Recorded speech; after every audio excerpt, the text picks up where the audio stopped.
What's behind the recent anti-migrant protests in South Africa? Thousands of foreign workers are under increasing pressure to leave the country. So what's driving this anti-migrant sentiment that many have called xenophobic? And is politics involved? This is Inside Story.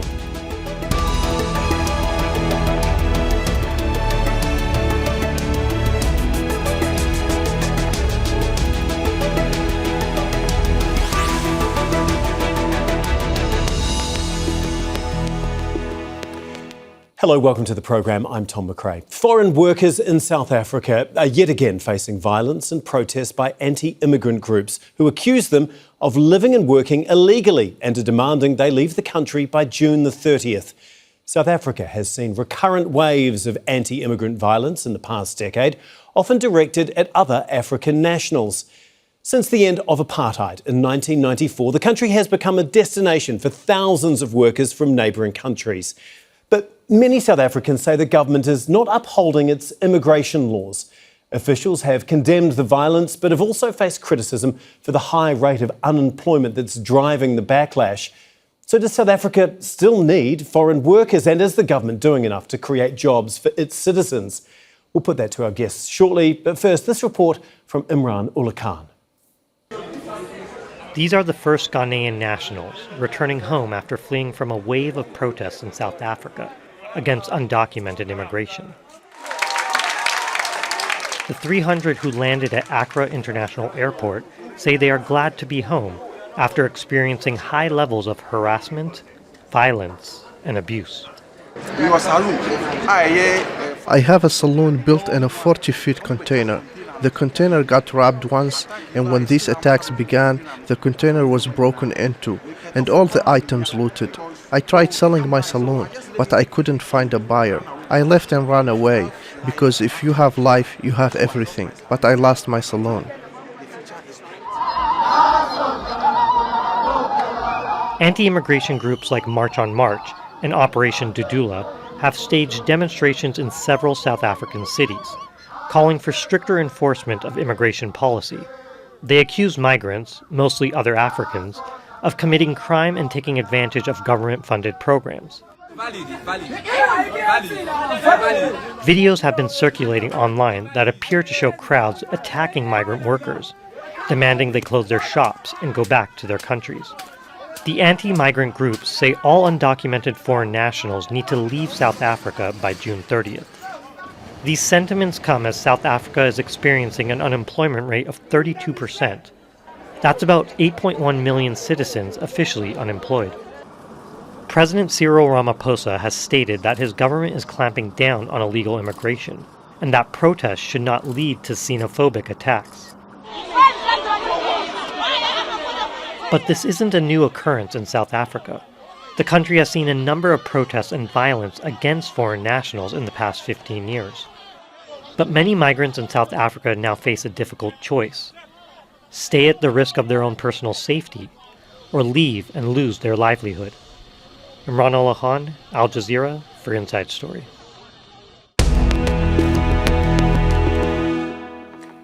Okay, let's bring in our guests. Now, they're all joining us from Johannesburg today. First of all, William Gumede, Associate Professor at the School of Governance at the University of the Witwatersrand. Lindywe, Zulu, member of the ANC Committee of International Relations and a former South African Minister of Social Development. We also have Ashraf Essop, an immigration lawyer. Thank you so much for joining us. We really do look forward to hearing your insights on this incredibly important story. William, if I can begin with you, is this behaviour, is this xenophobia, do you think? Yes, no, absolutely. It is xenophobia, and we have to accept it, and we have to be accountable, because if you don't accept it as xenophobia, we can't deal with it. But it is also within the context of lawlessness in South Africa. I mean, our problem now is one of the reasons why we cannot create the jobs, why we cannot get the economic growth that we so desperately need, is that we've got a breakdown in the rule of law generally. That means that we can't create new businesses, and new investors don't want to come in, and people with high skills and with businesses leave the country. I mean, that's our problem. A big part of our problem is self-inflicted. The ANC has been dominant in South Africa, and its foreign policies, for example, has supported African dictators. And African dictators have destroyed their countries and then left many of their citizens with no other option but to come to South Africa or go to Europe or the US. Secondly, also, very poor policies by the former ANC, policies that essentially were anti-growth. So, it's almost fully self-inflicted. And maybe the last one is just in terms of, our state departments, home affairs, and those departments being very, very corrupt, very, very incompetent, and our border management, state institutions being also very incompetent and often very corrupt. And again, that is self-inflicted. It meant people can just flood into South Africa. Right. Lindywe, William there laying the blame pretty clearly at the feet of the ANC party, saying it's been self-inflicted, these are poor policies, anti-growth. What's your response to that? Does the majority of the blame here lie with the inaction from the ANC? Thank you very much for the opportunity to be here. I think I'd like to start from a position that says we have a problem. We have to collectively find a solution to that problem. We believe that putting a blame might not necessarily resolve the problem. We have to do everything we can to cool down the tempers. We need to do everything we can to engage with communities, particularly in communities where people are being attacked and their properties being looted. We have to engage with those communities. That's the first thing. The second thing is that from a South African perspective and from the ANC perspective in particular, we have at the moment documents, which is the Immigration Act and the White Paper on Citizenship, Immigration, Refugee Protection and all. It is time for all of us in unity to focus on what is it in that paper, what needs to be done in changing that, in making that white paper to be live actually in the future. But also what is important is to talk to all political parties to say it does not help anyone for people to stoke violence, to use this situation for political gain. It is important also for us to understand that some of these people that are out on the streets demonstrating and becoming violent, we need to address that. Why are they being violent? Lastly, from our side is that it's important for the African continent and the leaders of the African continent to really look at decisions that have been made by the AU, for instance, in terms of migration and so forth. But leaders must also take responsibility of creating a conducive environment for citizens, not to be trekking down to South Africa because they think it's greener pastures. It's time all leaders of the continent acted in unison because African unity must be at the center of the approach. OK, Ashraf, I want to get your initial thoughts on all of this. Many saying that the migrants are simply the scapegoat for government inaction. How do you see things, and why do you think that this is flaring up again now in 2026?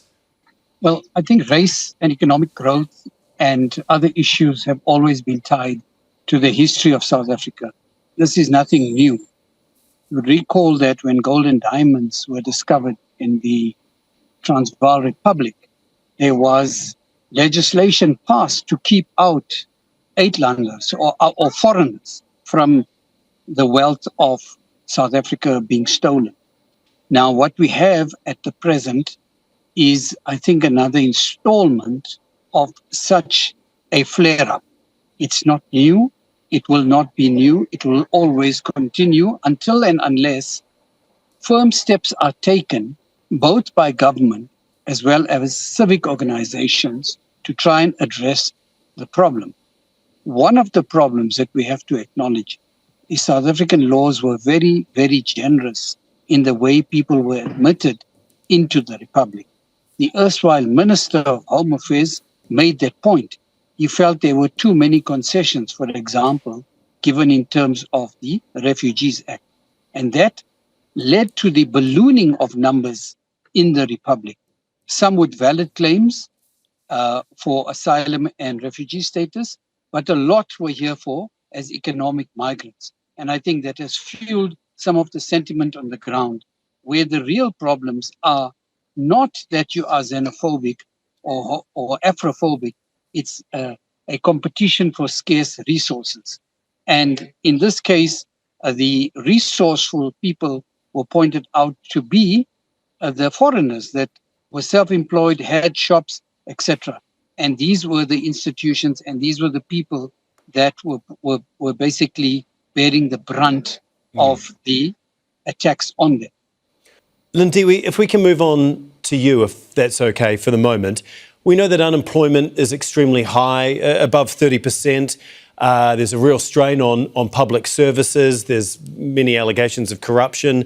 I mean, the ANC's been in power since 1994. Why has it been allowed to get to this stage? I mean, surely there is responsibility lies with your party, does it not? We have taken responsibility at all times. We have not run away from responsibility. And the mere fact that we've got all the legislation, the regulation, and the institutions that we can speak to, as whether it's Home Affairs, whether it's International Relations, or any other department that is relevant. We have taken responsibility, but having said that, we've taken responsibility. Times are changing. The new environment, as it was said by Ashraf earlier on, that now it's about economy, it's about resources, it's about the changes that are happening and the slow pace at which our economy is going. And of course, he refers also to the fact that in the early 90s, the enabling people to come into South Africa and live in South Africa that long, we did not, as a matter of fact, foresee that we would find ourselves in this situation. But taking responsibility, we have not run away from the responsibility. The new dynamics and the new challenges that are facing South Africa, particularly when it comes to issues of unemployment and in particular youth unemployment, the issues that are being raised by William in terms of issues of corruption at the borders or at Home Affairs itself. This is what we are taking responsibility for and saying we collectively must work together. We have a government of national unity, obviously, right now, but we are saying, let us look forward. Yes, we can look at what happened in the past, but the best thing we can do is to say, one, human rights must be respected. Two, people must not be abused and be beaten like that. Three, our institutions like the police and Home Affairs and all must act and act in the right way to make sure that people are protected. Because whether we like it or not, here we are not talking about people who came to South Africa we're talking about illegal immigrants. We're talking about, if you look at the numbers of the people from Ghana who went back, the bulk of them did not have the right documents. And so that's why we are saying, let us strengthen our institutions of governance and let us look forward, but let us not also forget that when all is said and done, we are all Africans. We need to relate to each other in a decent way, but we must strengthen our institutions to make sure that the cries of our people, on the other hand, are also heard. We must engage with our community because we are Africans when all is said and done. William, I want to get more of a sense of exactly how bad it is there in South Africa at this point in time. We saw a little bit of it in the story that we played at the beginning of the programme. We know that South Africa has been here before in 2008, 2015, 2019. But does it feel different this time? Would you describe it as a crisis at this point? It is different this time. It is a crisis because the crisis, for the first time, South Africa is experiencing multiple crises. And one thing is we're experiencing state failure in a way that we've never seen before in the last 30 years. Secondly, what we're seeing in the country is also, this is the highest levels of unemployment and economic crisis that we're experiencing in the country. Then combined with that is also in the region, and in the African region, is also experiencing economic crises, caused obviously by the US, the Trump administration's cutting of development aid and high tariffs and so on, and now more recently, the Middle East war. So many African countries are also struggling, and many African countries are also run more by dictators. I mean, a third of African countries are run by military rulers. So we have economic crises in Africa also. So there's a high movement and from many Africans to South Africa, because the US and Europe have tightened their entry points for Africa. So countries like South Africa and Botswana in Africa are now alternatives. But coming back home to South Africa, what we've seen now in the country is the ANC is declining, and the ANC is not in control of South Africa anymore. So that has created a political space. So many extra parliamentary groups and leaders are using the migrant crisis in South Africa as a way to secure power and to secure votes and so on. But we also have seen civil society in South Africa that traditionally would have pushed back against anti-migrant violence. I have also stayed silent this time. And that, for me, is a crisis in itself, because we don't have as much pushbacks anymore, both from within the ANC and also from civil society. Okay. There's also an element of misinformation here too. Many of those taking part in South Africa's anti-immigration protests have been angry, saying immigration is out of control. But what's the reality on the ground? We're going to take a look now. According to a 2022 report by the Institute of Security Studies, there were nearly 4 million migrants in South Africa, accounting for about 6.5% of the population. But a study conducted by the South African Social Attitudes Survey found nearly half the population wrongly believed there were between 17 to 40 million migrants in the country. And recent polls have suggested that the governing ANC party could lose its majority because of this very issue, with many South Africans saying it's not doing enough to tackle immigration. Ashraf, if I can bring you back in on this point, how political is this, and what do you think?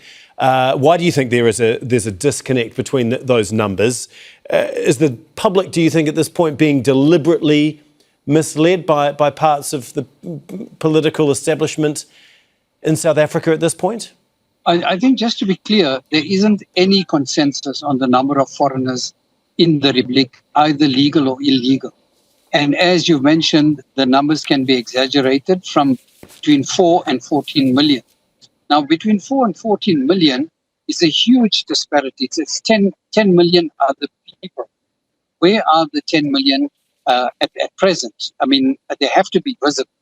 The second thing is there's a popular belief that migrants or foreigners, illegal and documented, are raiding the resources of the country in terms of education, health, and now recently in terms of being eligible for third-party cover through the Road Accident Fund for accidents caused in motor vehicle collisions. So there is all of these things on the ground, and that inflames the situation, because South Africa, as you pointed out, is suffering huge inequality. Secondly, there is huge numbers of people that have been unemployed for a considerable period, and jobs don't seem to be increasing. Lindywe, if I can bring you back in, what exactly is the government doing at this point in time to protect migrant workers, whether they're legal or illegal? Because there really is a duty of care for, like you say, your African brothers and sisters that are in your country right now. Firstly, you would be aware of the fact that government has been meeting in a coordinated manner all the relevant departments to discuss about an approach to this.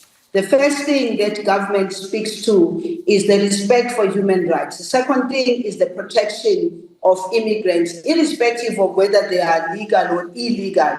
We believe that everyone must be protected and everyone must be processed thoroughly, so that those, for instance, like the Ghana people who've decided that they want to go home. Government was up there working together with the embassy to say, let us help you through that.